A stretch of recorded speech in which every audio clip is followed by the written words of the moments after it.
House full आहे. आज तुमची क्युरियोसिटी आहे.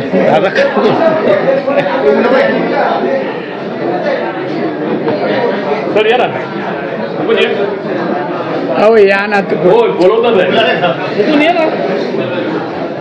त्यांची संख्या जास्त आहे त्या तोडीला पाहिजे ना.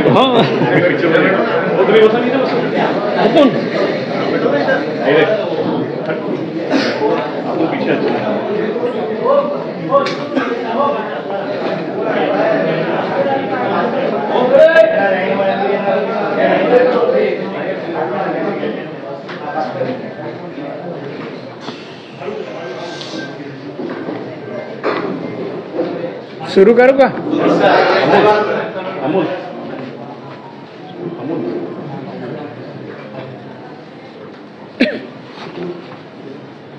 उपस्थित सर्व मान्यवर पत्रकार मित्र, आजच्या पत्रकार परिषदेला माझ्यासोबत सन्माननीय श्री सुनील कर्जतकर, उपाध्यक्ष भाजप, श्रीयुत ओमप्रकाश चव्हाण, प्रवक्ता भाजप, सो वर्षा भोसले, श्रीयुत मुकुंद कुलकर्णी जी, उपस्थित अन्य मान्यवर आणि मित्र, लोकसभेच्या निवडणुकीनंतर देशात नवीन सरकार स्थापन झालं. माननीय नरेंद्र मोदी यांच्या नेतृत्वाखाली आणि या नवे सरकारने देशाच्या 2024 आणि 25 वर्षाचा अर्थसंकल्प भारताला जगातील 3ऱ्या क्रमांकाची अर्थव्यवस्था बनवण्यासाठी ठोस पावले उचलण्यासाठी त्यांनी हा अर्थसंकल्प 48,21,000 कोटी रुपयाचा लोकसभेत सादर केला. हा अर्थसंकल्प मागील वर्षापेक्षा 3 लाख कोटींनी जास्त आहे. अर्थसंकल्पातील तरतुदी युवक, शेतकरी, गरीब आणि महिलांच्या प्रगतीसाठी मोठी संधी उपलब्ध करून देणाऱ्या आहेत. 24-25च्या अर्थसंकल्पात तरतुदीमुळे मोठ्या प्रमाणावर रोजगार निर्मिती होणार असून देशातील युवा वर्गाला दिलासा मिळेल. MSME क्षेत्रासाठी केलेल्या तरतुदींचाही हातभार रोजगार निर्मितीला लागेल. मुद्रा योजनेतील सुधारणेमधून उद्योजकतेला फायदा होईल. या अर्थसंकल्पातील तरतुदीमुळे गुंतवणूक, विशेषतः थेट परदेशी गुंतवणुकीचा ओघ वाढेल. कृषी क्षेत्रातील केलेल्या तरतुदीमुळे बळीराजाला लाभ होण्याबरोबरच शेतीमध्ये मूलभूत सुधारणा वेगाने होतील. आयकरातील सुधारणेमुळे मध्यम वर्गाला दिलासा मिळेल. हा अर्थसंकल्पाचं स्वागत देशभर सर्व क्षेत्रातील लोकांनी केलेलं आहे. सर्वसामान्यांसाठी आणि भारत देश जगाच्या अर्थव्यवस्थेमध्ये 3ऱ्या क्रमांकावर एक विकसित देश म्हणून यावा यासाठी उपयुक्त असा हा अर्थसंकल्प आहे आणि म्हणून या अर्थसंकल्पाचं सर्वत्र स्वागत झालेलं आहे. मात्र आमच्या काही विरोधकांनी काही टीका केली. नेहमीप्रमाणे ते अर्थसंकल्प भाषेतली नाही आणि त्यामुळे त्याला उत्तर देणं मी काय द्यायला पाहिजे असं मला वाटत नाही. पण त्याने आधी थोडा अर्थसंकल्प म्हणजे काय याचा थोडा अभ्यास केलेला बरा असं मला वाटतं. आणि त्यांनी आमच्या बजेटवर उद्धव ठाकरेंनी जे काय मत व्यक्त केलेलं आहे त्याला मात्र थोडं उत्तर द्यायला पाहिजे. त्यांनी जे म्हणाले त्या याच्यामध्ये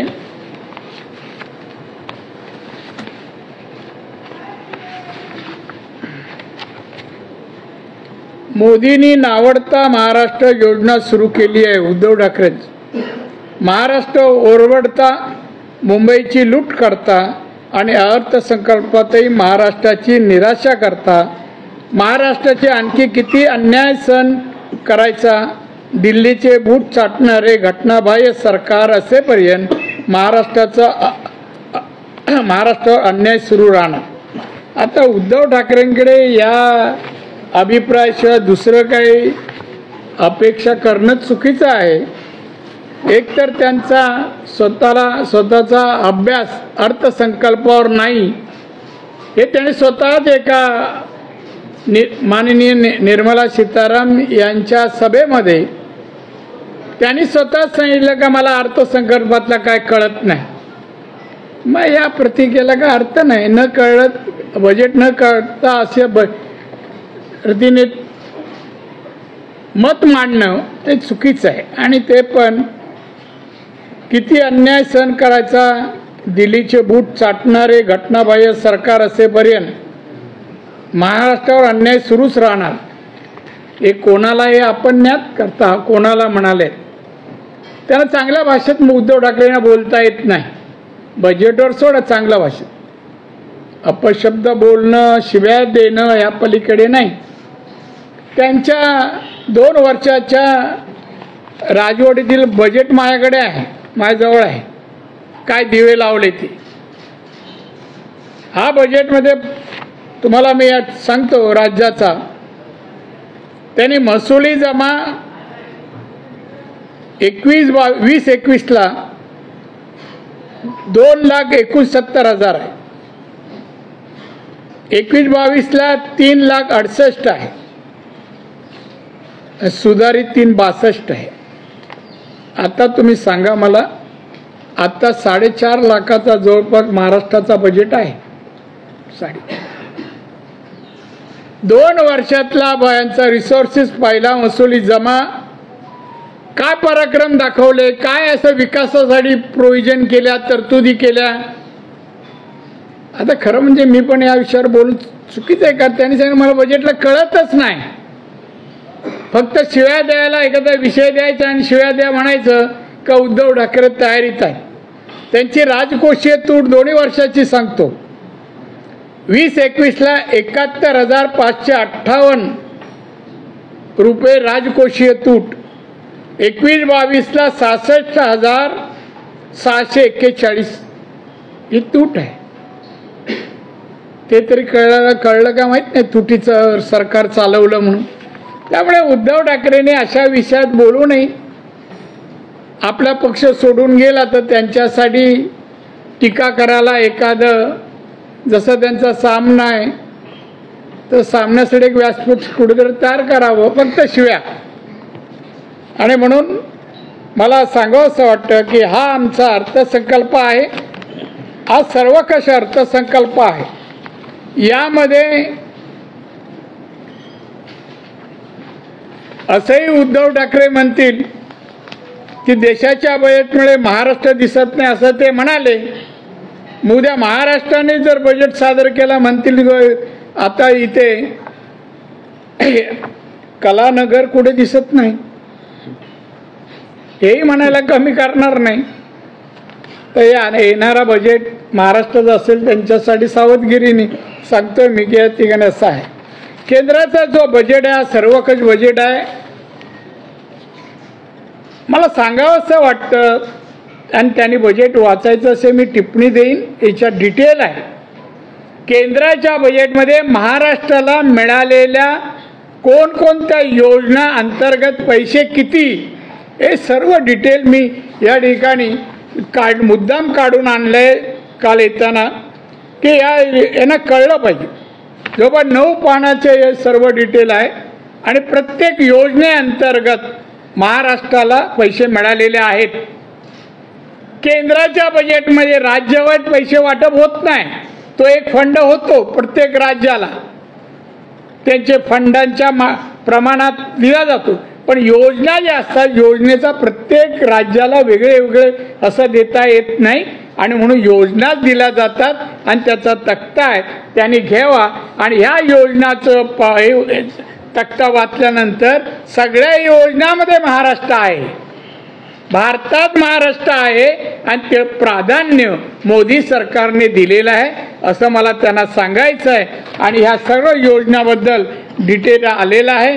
एक तशी टीका हे दुसरे असेच अज्ञानी विरोधी पक्ष नेते राहुल गांधी, न्यायपत्र से हुबेहूब प्रतिबिंब काँग्रेसचा टोला. काय हुबेहूब टोला तुमचं? ठीक आहे, तुम्ही एक पत्रिका काढली त्याच्यात तुमचा मुद्दा होता तो झाला मागे, तोच घ्यायला पाहिजे. बजेटमध्ये नेमकेच शब्द असतात, त्याचा शब्दाचा उल्लेख करावा लागतो, ती बजेटची भाषा म्हणतात. आम्ही तरी योजना आणून अंमलबजावणी लोकांना लाभ दिला. भारताला जगाच्या अर्थव्यवस्थेत 3ऱ्या क्रमांकावर आणतोय, 10 वरून 5व्या क्रमांकावर आणलं. आम्ही आणून दाखवलं. उद्धव ठाकरे तुम्ही तर इथे राजकोषीय तूट वाढून दाखवलीत. आम्ही भारत अर्थव्यवस्थेमध्ये, आणि त्यामुळे माननीय मोदी साहेब भारत एक विकसित देश बनवायला निघाले आहेत आणि त्यासाठी आवश्यक सर्व क्षेत्रातील प्रगतीसाठी या बजेटमध्ये तरतूद केलेली आहे. अतिशय उत्तम जनहित लोकहित साधणारा असा आमचा अर्थसंकल्प आहे. विचारा. तुम्ही म्हणता आहात जो तुटीतला अर्थसंकल्प सादर केला आहे तो अजित पवारांनीच केला होता की जो एकूण राज्य सरकारचा अर्थसंकल्प सादर केला होता तो अजित पवारांनी केलेला होता. आणि आता महायुतीमध्ये देखील अजित पवारच हो, अजित पवार तेच आहे. सरकार वेगवेगळे होते, सानिध्य वेगवेगळं होतं. सानिध्यावरून पण परिणाम होतो ना रकमेवर, तसा झालाय. दुसरं म्हणजे मुंबई गोवा महामार्गासंदर्भात अनेक प्रश्न जे आहेत ते उपस्थित होताना दिसत आहेत. पुन्हा एकदा नवीन डेडलाईन आलेली आहे त्या संदर्भात कशा प्रकारे बघता आहात? बघताना जे टेंडर ज्यांना मिळाले आणि सोडून गेलेले आहेत त्याच्यावर कारवाई व्हावी. लगेच नवीन टेंडर काढून कामाला सुरू कमीत कमी दिवसात महिन्यात तो रस्ता हायवे पूर्ण व्हावा. हा माझं मी त्यांना पत्रही दिलंय, मी पाठपुरावा करतोय. सर, ज्या उद्धव ठाकरेंवर तुम्ही टीका केली त्या उद्धव ठाकरेंचा उद्या वाढदिवस आहे, त्यांना काही तुम्ही त्यांना उद्याच्या वाढदिवसानिमित्त दीर्घ आयुष्य आणि उत्तम आरोग्य आणि त्यांच्या अपेक्षा पूर्ण हो या शुभेच्छा. चांगलं बोला यासाठी पण शुभेच्छा. त्यांचे बॅनर लागले शिवसेना परिसरामध्ये, भावी मुख्यमंत्री म्हणून उद्धव ठाकरेंचे बॅनर आज लागलेले आहेत. भावीला काय अर्थ नसतो, कायम भावीच राहतो माणूस. ते भावीला काय नाही, आता ते विसरा म्हणा भावी. त्यांचं सरकार येऊ शकत नाही आणि उद्धव ठाकरेचं काय अस्तित्व आता वाढणार नाही. ओटी लागली आहे. सर, एक बजेटबद्दल तुम्ही विषय मांडला. बजेटबद्दल विरोधी पक्ष असं म्हणत आहे की राज्यातले जे 3 प्रमुख नेते आहेत त्यांचं दिल्लीमध्ये काही चालत नाही, त्यामुळे महाराष्ट्राच्या वाट्याला काही आलं नाही. त्यांचं अज्ञान आहे. केंद्राचा बजेट कसा बनतो, पैसे कसे वाटले जातात, प्राधान्य कसं दिलं जातं. आम्हाला काय 3ऱ्या क्रमांकावर यायचं आहे, आमचा GDP वाढवायचा आहे, आम्हाला जपान जर्मनीच्या वर जायचं आहे. आणि मग वाढणार कसं, तर मग इंडस्ट्रीला प्रोत्साहन दिलं पाहिजे, तरुणांना प्रोत्साहन द्यावं इंडस्ट्रीमधून. आणि म्हणून जास्त तरतुदी त्या क्षेत्रात आहे. उद्योगधंदे वाढावे, रोजगार तयार व्हावेत यासाठी आहे. या तिघांनी गती यावं, माझी बैठक करून बोलायला तयार आहे. दादा, दिशा सालियन प्रकरणात तुम्ही अनेकदा आरोप केले, मात्र आता अनिल देशमुख आणि श्याम मानव यांची वक्तव्य आलेली आहेत. दिशा सालियन प्रकरणात अनिल देशमुखांवर कुठेतरी दबाव टाकण्यात आला होता, ते आरोप केले. आता कोर्टात केस असताना आपण बोलू नये असं मला, म्हणजे कायदेशीर हे आहे. आता अनिल देशमुख आरोपी होते, केस चालू आहे. आरोपीचं कितपत प्रेस कॉन्फरन्स विषय घ्यावा हाही माझ्यासमोर प्रश्न आहे. न घेतलेला बरा. No comments. राज ठाकरेंनी काल मेळावा घेतला आणि त्या मेळाव्यामध्ये स्वबळाची भाषा केलेली आहे. किती मतांचं पाठापूर होऊ शकते, त्यांना लोकसभेला त्यांनी आपले सभा देखील घेतली. तुम्ही राज ठाकरेंचं प्रेस आणि त्यांनी स्वबळाचं जो का निर्णय सांगितला मी पहिल्यांदाच ऐकतोय, पण राज ठाकरे यांनी स्वबळाचा निर्णय घेतला असे स्वागतार्ह आहे. आता 288 मध्ये ते किती लढवतात तो त्यांचा प्रश्न आहे आणि त्यालाही माझ्या शुभेच्छा आहे.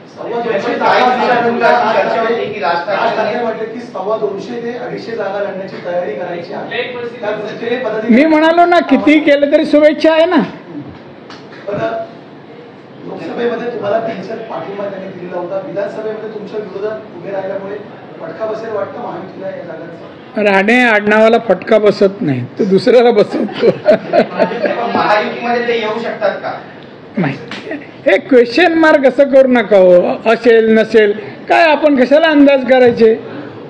राज ठाकरेंशी आहेत, आपले चांगले संबंध राज ठाकरेंशी आहेत आणि म्हणून तर मी काही न विचार करता स्वागत केलं ना. प्रस्ताव देणार का पक्षाकडून? हा आगामी काळात आपण युतीचा काही पक्षाकडून प्रस्ताव देणार गोष्टीसाठी? नाही, ते आमचे वरिष्ठ विचार करतील.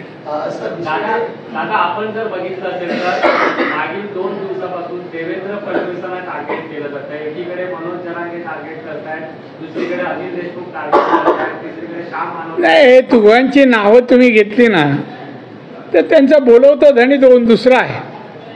ते दोघांची एवढी कुवत नाही बीजेपीच्या कुठल्याही नेत्याला टार्गेट करण्याची, आणि त्यांचा बोलवता धनी दुसरा आहे.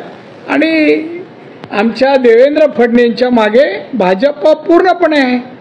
आम्ही आहोत ना, असं काही एकाकी नाही आहेत देवेंद्र फडणवीस. महाविकास आघाडीचं पहिल्या टप्प्यातलं जागा वाटप पूर्ण झाल्याची माहिती समोर येते. 150 जागांमध्ये 55 जागा या उद्धव ठाकरेंच्या वाट्याला येत आहेत सर्वाधिक. तर दुसरा खालोखाल शरद पवार गट आहे, तिसरा काँग्रेस आहे. कशा प्रकारे बघता या आव्हानाकडे प्राथमिक जागा वाटपाकडे?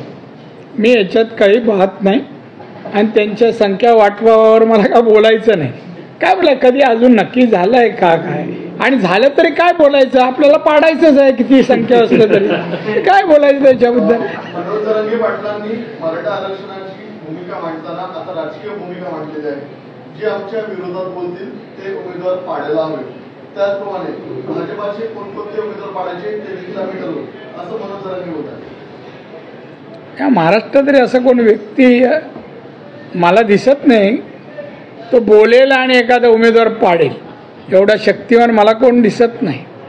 जरांगेचं नाव तर मागच्या निवडणुकीत कुठेच नव्हतं.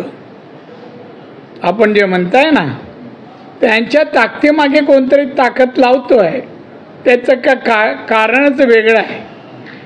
आणि मी ते एका बाबतीत सांगितलं, जरांगेची मागणी आहे ना मराठा समाज आहे, मराठा समाजाला आरक्षण हे घटनेच्या 15 आणि 16(4) प्रमाणे मिळावं. गरीब म्हणजे शैक्षणिक हे सामाजिक आर्थिक आणि शैक्षणिक दुबळेपणावर आरक्षण राज्य सरकारनं द्यावं ही आमची मागणी आहे. कुणबीतलं आरक्षण आम्हाला नको आहे. आम्ही तेव्हाच मी अध्यक्ष असताना सांगितलं कुठल्याही दुसऱ्या जाती धर्माचं आरक्षण काढून मराठा समाजाला नको आहे. आणि त्यांचं जसं म्हणणं त्यांचं वैयक्तिक मत आहे, म्हणजे मराठा समाजाचं मत असं मानायला तयार नाही. दादा मग त्यांच्या मागे अदृश्य शक्ती कोण काम करते असं तुम्हाला वाटतं? जरा यांच्या मागे ते अज्ञान आहे आणि अदृश्य पण आहे. दादा शरद पवारांचं एक वक्तव्य आहे की यंदा महाविकास आघाडी याच्या ज्या निवडणूक आहे त्यामध्ये आम्ही 225 जागा जिंकू. नाही 288 बोलले असतील, करेक्ट करा जरा. 288 बोलले का? सुनील केदार जे काँग्रेसचे नेते आहेत, माजी मंत्री होते, त्यांनी सुप्रीम कोर्टमध्ये दावा घेतली होती. त्यांची आमदारकी रद्द झाल्यामुळे त्यांच्याबद्दल जो गुन्हा दाखल होता त्या संदर्भात, मात्र आता सुप्रीम कोर्टाने याचिका फेटाळली, त्यामुळे कुठेतरी त्यांच्याकडे निवडणूक लढण्याची शक्यताही वावरताना पाहायला मिळणार आहे. कशा प्रकारे बघता एकंदरीत, कारण सातत्याने केदार असतील किंवा काँग्रेसच्या नेत्यांनी भाजपवरती या संदर्भात आरोप केले होते की खोट्या गुन्ह्यामध्ये अडकून कुठेतरी विरोधकांना. आता कसं म्हणू शकते काँग्रेस खोटे गुन्हे? कोर्टाने दिलेला आदेश आहे हा, भाजपने दिलेला आदेश नाही आहे. कोर्टाचा आदेश आहे, मानला पाहिजे. भाजप जिथे ॲक्सेप्ट घेतं तिथे सच्चाई आहे, कायदेशीर खरी गोष्ट आहे.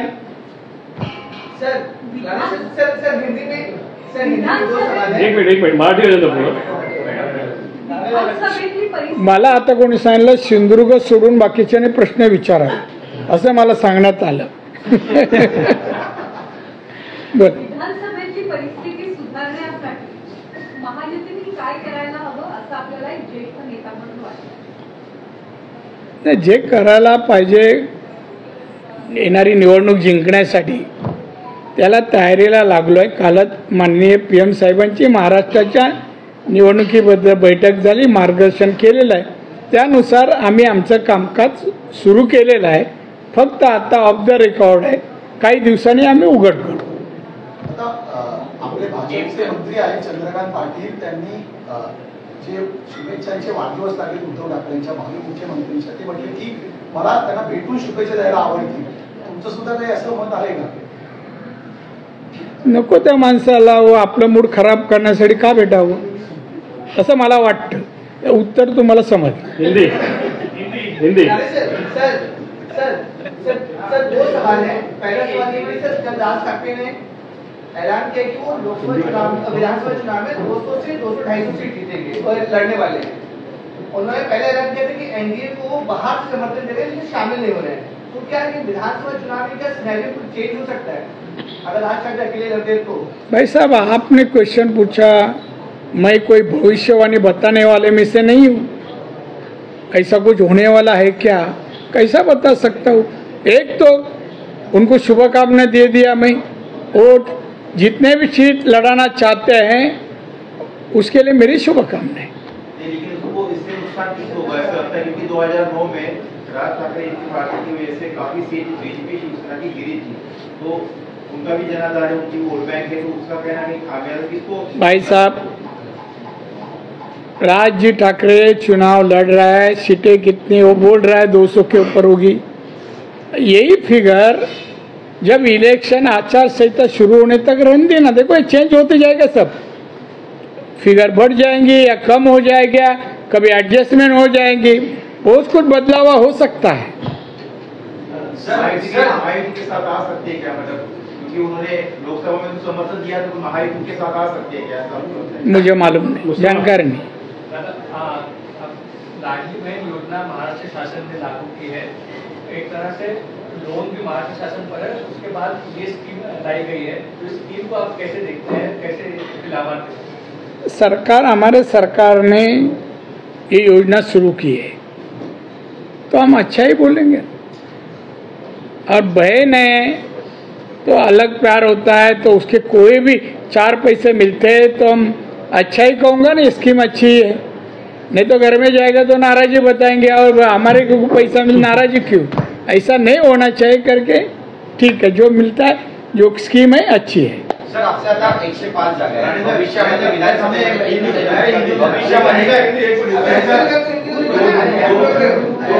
जो बारिश हुई है कोकण में, मुंबई में, पुणे में, नागपुर में, इसको लेकर विपक्ष कह रहा है कि सरकार ने सिर्फ जो है ठेकेदारी की, पैसे के भ्रष्टाचार किया, जिसके कारण ये सब पानी भर रहा है, अलग अलग शहरों में लोगों की मौत हो रही है और सरकार ही इसकी जिम्मेदार है. देखिए, विपक्ष के लोगों को ना महाराष्ट्र में बारिश हर साल कितना गिरता है उसका कोई स्टडी नहीं है, जानकारी नहीं है. हर साल जुलाई अगस्त में ऐसे भारी बारिश होती है. 5-5.5 मिलीलीटर बारिश महाराष्ट्र में गिरता ही है हर साल. कभी कंटिन्यू 2 दिन गिरने से ज़्यादा तकलीफ हो गई. और ये तो तकलीफ निर्माण करने वाले जो हमारे विपक्ष है ना, वही करते. उनको कोई क्रिटिसाइज करने के लिए वजह चाहिए, वजह, दूसरा कुछ नहीं. महाराष्ट्र की जो लड़का बहन और जो लड़की बहन है उसके लिए पैसा है, लेकिन सड़कों पे गड्ढों के लिए पैसा नहीं है, इसके लिए वो नाराज है. काय के लिए पैसा नहीं है? लड़की योजना और लड़की बहन योजना और लड़का बहन योजना के सरकार का पैसा है, लेकिन जो खड्डे हैं उसके लिए पैसा नहीं. पैसा है, हमारे पास है. और विपक्ष के लिए भी कुछ सेशन होगा, उसके लिए भी पैसा है, वो रिजर्व है. सर, महाराष्ट्र के अनियन बेल्ट में प्रश्न संपले तो महाराष्ट्र का जो अनियन बेल्ट है, उत्तर महाराष्ट्र में, वहाँ पे लोकसभा में महायुति को भारी नुकसान हुआ था क्योंकि एक्सपोर्ट के ऊपर कोई डिसीजन नहीं किया गया था. अभी फिलहाल के बजट में भी कुछ खास वहाँ पे योजना नहीं लगाई. अरे वो योजना क्या, बजट का और उसका क्या सवाल है. अभी वो उसके लिए कानून एक्सपोर्ट का जो प्रमाण है उसके लिए जब भी निर्णय लिया इलेक्शन के वक्त टैक्स के बारे में, तो अभी भी लेंगे, उसके क्या बजट का उसका कोई ताल्लुकात नहीं।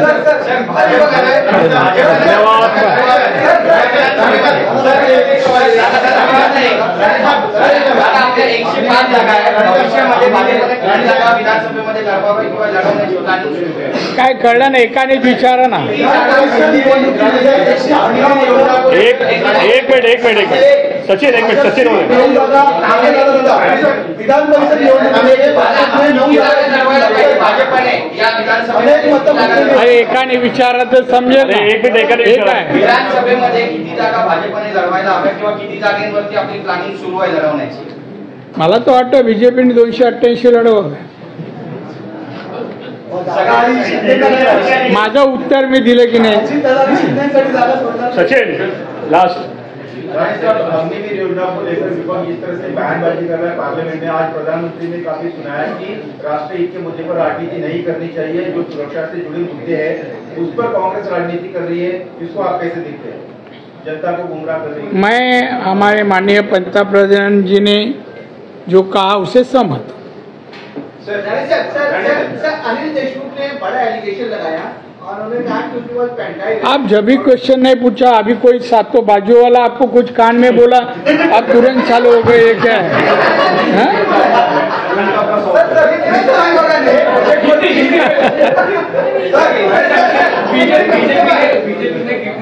बीजेपी ने इस चुनाव में स्टेट के कितनी जगह लड़ने चाहिए आपके? भाई साहब अभी तय नहीं हो गया है, तीनों पार्टी का जब तय होगा ना उसके नहीं ना, मैं नहीं बताऊंगा।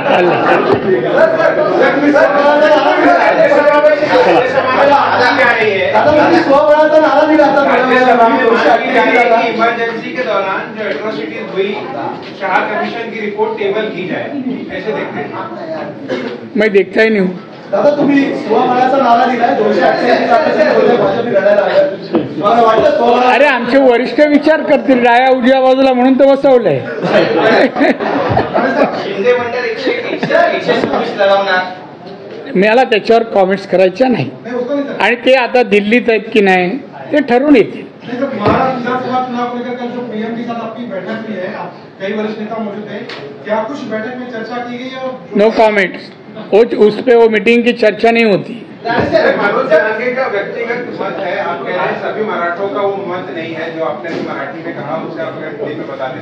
पूरा मराठा आरक्षण को लेकर जिस तरीके से मनोज जरांगे मांग कर रहे हैं वो उनका व्यक्तिगत क्या मांगे? आज का सवाल छोड़े, हम आरक्षण मांग रहे हैं। मराठा समाज, जो हमारे मराठा समाज फाइनेंशियली जो ये वीक है एजुकेशनली और समाज, तो उनके लिए आरक्षण देना चाहिए। उसके लिए कमेटी अपॉइंट हुई थी, उन्हें रिपोर्ट दिया था 34% मराठा समाज है तो 16% आरक्षण मिलना चाहिए, ऐसा रिपोर्ट कहा था। और जब यही भी कहा था कि हमें किसी दूसरे जात से धर्म से वो आरक्षण निकाल के मराठा समाज को नहीं चाहिए।